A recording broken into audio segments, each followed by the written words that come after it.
आप सबको नमस्कार। मेरा नाम है डॉक्टर नीतीश। मैं एक क्लासिकल होम्योपैथिक फिजिशियन हूँ और दिल्ली में प्रैक्टिस करता हूँ। आप सबका स्वागत है आज की वीडियो में।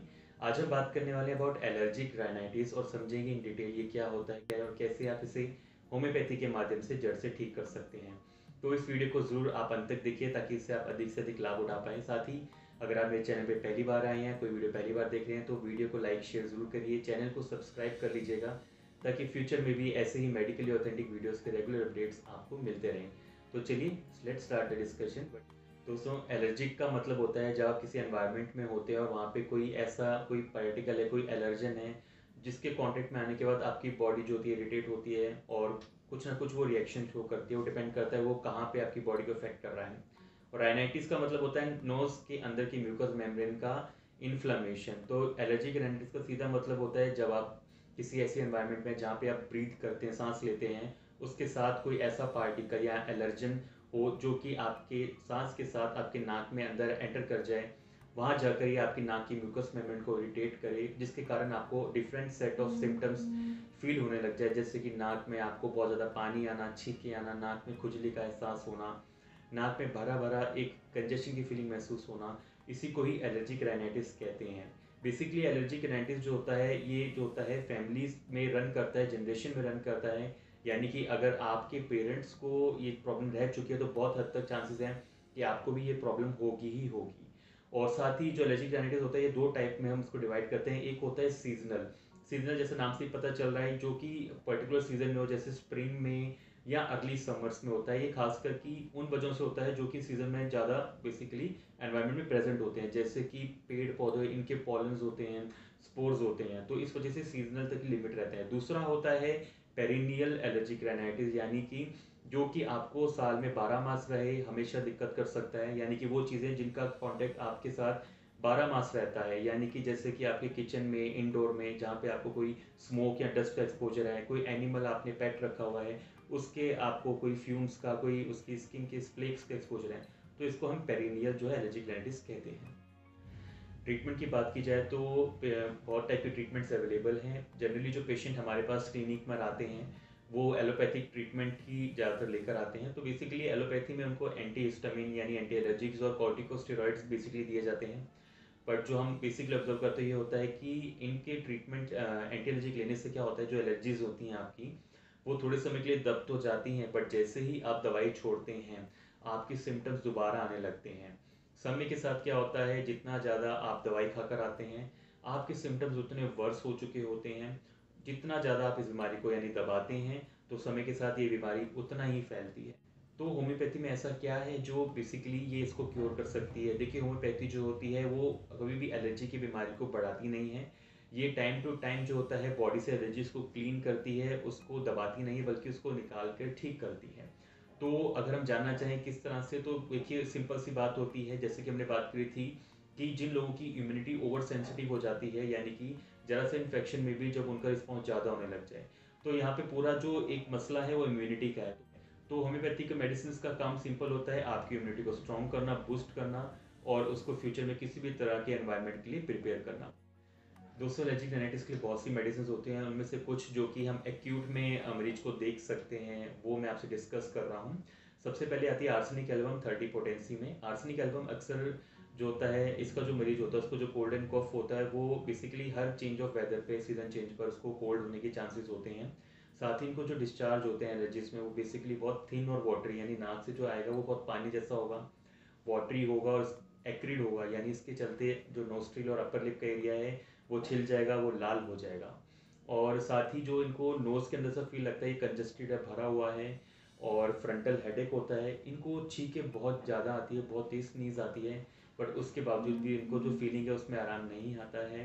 इनको ओपन एयर जाने में दिक्कत इनकी बढ़ती है। फिजिकली जो मरीज होते हैं इनको बहुत थकान होती है, एकदम फैटीग फील होता है, लेकिन मेंटली ये बहुत रेस्टलेस होते हैं, बेचैन होते हैं, ये चाहते हैं बस ये फटाफट ठीक हो जाए। नेक्स्ट मेडिसिन आती है allium cepa 30 potency. Allium cepa जो होता है ये ओनियन से बनती है, यानी प्याज से। जिस प्रकार प्याज को काटने पर हमें आंखों में या नाक से चुभन होती है, पानी आता है, उसी प्रकार इस दवाई के सिम्टम्स होते हैं। यानी जब किसी ऐसे मरीज को जिसको कि एलर्जिक राइनाइटिस है उसको जो है बेसिकली पानी जो नाक से है वो बहुत एक्रिड हो, बहुत ज़्यादा एक्रीड और उसके चलते अगेन नाक और होंठ जो होते हैं वो छिल जाए। सेम टाइम इसको आँख से पानी आता है, लेकिन आँख से इन मरीजों को जो पानी आता है वो ब्लैंड होता है, यानी कि वो जलनदार नहीं होता है। इन लोगों को अक्सर स्नीजिंग तब स्टार्ट होती है जब ये गर्म जगह पे या गर्म रूम में, यानी कोई रूम है जिसका टेम्परेचर ज़्यादा है, हीटेड है, उसमें जाने से इनको स्नीजिंग स्टार्ट हो जाए, उन लोगों को दी जाती है। और बेसिकली इनमें जो डिस्चार्ज होता है नोज से, नॉस्ट्रिल से, वो लेफ्ट साइड से ज़्यादा होता है। और इन लोगों में अक्सर जो होता है जिनको एलर्जिक राइनाइटिस यानी हे फीवर है और साथ में पॉलिप है, उसमें अच्छा काम करती है। और अगर इनको कफ हो जाए साथ में तो उसके साथ गले में इनको हॉर्सनेस यानी खराश भी बहुत ज़्यादा होती है। थर्ड जो मेडिसिन आती है वो होती है natrum sulph 30 potency. Natrum sulph में अक्सर मरीज को दिक्कत तब आती है जब इनका एक्सपोजर बेसिकली बेसमेंट में जाने से हो, सीलन वाली जगहों पे जाने से हो। जब वो ऐसी जगहों पे जाते हैं तो उनको स्नीजिंग स्टार्ट हो जाए, या सी शोर यानी कि समुद्र किनारे पे जाने पर दिक्कत स्टार्ट हो जाए, या फिर हाथ मान लीजिए अनकवर करें तब इनको दिक्कत स्टार्ट हो जाती है। अक्सर इन लोगों को जो बेसिकली डिस्चार्ज होते हैं वो गले में जो भी कह लीजिए या नोस्ट्रिल में जो पोस्ट नेजल ड्रिप हो रहा है वो बेसिकली बहुत थिक होते हैं, येलो या ग्रीनिश होते हैं। और जिन लोगों को एलर्जिक राइनाइटिस हे फीवर के साथ एस्थमा जैसे प्रॉब्लम है, ब्रोंकाइटिस या ब्रीदिंग प्रॉब्लम है, उनके लिए ये दवाई जो होती है बहुत अच्छा काम करती है। नेक्स्ट जो मेडिसिन आती है वो होती है नेट्रोम्यूर 30 पोटेंसी। नेट्रोम्यूर एलर्जीज के लिए बहुत अच्छी एक मेडिसिन होती है हे फीवर के लिए बेसिकली, जिसमें कि मरीज को ऐसा लगता है कि नाक में जो है उसको कुछ ट्विस्ट हो रहा है या फिर कोई कीड़ा चलने जैसी फीलिंग होती है, बेसिकली इचिंग से रिलेटेड होती है। नेट्रम्स पेशेंट्स को अक्सर जो स्नीजिंग का अटैक होता है वो अक्सर धूप में जाने से या कोई बहुत ज़्यादा कहीं मान लीजिए समर में आप निकल के बहुत हीट है, बाहर टेम्परेचर ज़्यादा है, तब इनको अटैक ज़्यादा होता है। इन मरीज़ को कोल्ड होने की एक नेचुरल टेंडेंसी होती है, कोल्ड हो जाता है इनको अक्सर जल्दी जल्दी हो जाता है। और जो नेट्रम पेशेंट्स होते हैं इनको एलर्जी बेसिकली एक बेस होता है, इस वजह से इनको ऑल एलर्जीज होने की टेंडेंसी भी होती है, जैसे कि अर्टिकेरिया, खास करके बहुत ज़्यादा वायलेंट एक्सरसाइज कर ली, कोई आपने जिमिंग कर लिया, रनिंग कर लिया, कोई भी ऐसी एक्सरसाइज कर ली तो आपको उसके बाद अर्टिकेरिया हो सकता है। और साथ ही अगर आपको हेडेक की बहुत फ्रिक्वेंसी है या हिस्ट्री है, खासकर कि स्कूल गोइंग बच्चों में या जिनका एनीमिक है, हेमोग्लोबिन कम है, तो जब ये सारे सिम्टम्स मिलते हैं तो नेट्रोम्यूर जो होती है बहुत अच्छा काम करती है एलर्जिक राइनाइटिस में। नेक्स्ट जो मेडिसिन आती है डेट इज स्टिक्टा पल्मोनेरिया, जिसमें जो होता है मरीज को जो उसकी रूट ऑफ नोज होता है यानी ये वाले पार्ट पे बहुत ज़्यादा स्टफ्ड अप यानी कि एकदम भरा हुआ कंजेस्टेड सी फीलिंग होती है। इनको बेसिकली एट्रोफिक राइनाइटिस होता है, ये इसकी एक अच्छी रेमेडी है, यानी कि जो नेजल मुकोजा जो इंटरनली प्रेजेंट है वो बेसिकली श्रिंक हो जाता है, वो थोड़ा सा श्रिंक होकर छोटा हो जाता है। और इस वजह से जो म्यूकस मेम्ब्रेन होती है वो ड्राई हो जाती है, सूख जाती है, और उसके अंदर जो भी डिस्चार्ज है वो भी ड्राई होता है, स्कैब्स जमने लगते हैं। और जैसे जैसे शाम रात होती है तब ये ज़्यादा जमते हैं, जिसके चलते मरीज को मन करता है मैं नाक को ब्लो करूं, इसको जो भी अंदर फीलिंग है अनकंफर्टेबल भरा भरा फीलिंग है वो निकलूं। बट ऐसा करने से उसको कोई रिलीफ नहीं होता, और ख़ास करके जब आपको स्नीजिंग इंसिसेंट हो, यानी कि रुके ना, एक के बाद एक के बाद एक स्नीज आते रहे, छींक आती रहे, तो बेसिकली स्टिक्टा उसकी रेमेडी, अच्छी रेमेडी है। एंड लास्ट जो मेडिसिन डिस्कस कर रहे हैं वो है सेबेडिला, जो कि अगेन एक अच्छी रेमेडी होती है एलर्जिक राइनाइटिस की, जिसमें भी मरीज को जो होता है बहुत ज़्यादा छींकें आती है, जैसे कि स्टिक्टा में बात करी वैसे ही सेबेडिला के मरीज को भी छींकें एक के बाद एक छींक आती रहती है। और साथ ही मरीज को नाक से बहुत ज़्यादा डिस्चार्ज होता है, पानी होता है, कोराइजा जो होता है, नाक बहता है, साथ में फ्रंटल हेडेक यानी सिर में दर्द होता है, और साथ ही आंखों में भी लाली होती है और वहाँ से भी पानी का डिस्चार्ज होता है। तो दोस्तों ये जो दवाइयाँ मैंने आपसे शेयर करी हैं या जो इनके इंडिकेशन आपसे मैंने शेयर करी हैं, अगर आपके सिम्टम इनसे मैच करते हैं तो ये दवाइयाँ आप ले सकते हैं। 30 पोटेंसी में दिन में 3 बार सुबह दोपहर शाम पानी में 2-2 बूंदे डालकर आप ये ले सकते हैं। उसके बाद आपको इसको रिपीट नहीं करना है।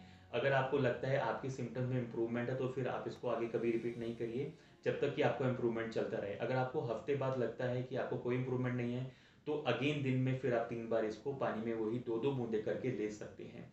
और जिन मरीजों को लगता है कि उन्होंने 2-3 बार रिपीट कर दिया उसके बावजूद भी उनको कोई इम्प्रूवमेंट नहीं है, तो फिर आप ये मेडिसिन जो है बेवजह मत लीजिए। होम्योपैथी में एलर्जी के लिए 100 से अधिक दवाइयाँ हैं, तो इसलिए ही मैंने आपसे इसी बताना चाहता हूँ कि सिर्फ 6 दवाएं डिस्कस करी हैं। हो सकता है आपके जो सिम्टम्स हैं वो जो दूसरी दवाइयाँ हैं उनसे मैच करें और वो दवाइयाँ आपको ठीक करने में कारगर हो, ना कि ये दवाइयाँ।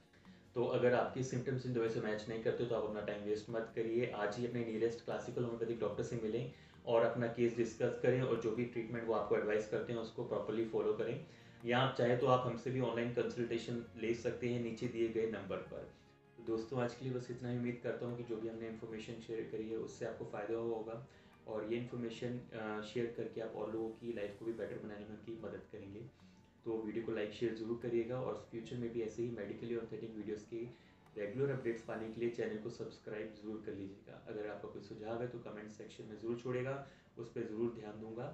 और साथ ही फिर मिलते हैं नेक्स्ट टाइम एक नई वीडियो के साथ। तब तक आप लोग स्वस्थ रहे, सेहतमंद रहे, और अपना और अपने परिवार का ध्यान रखिए। मिलते हैं नेक्स्ट टाइम।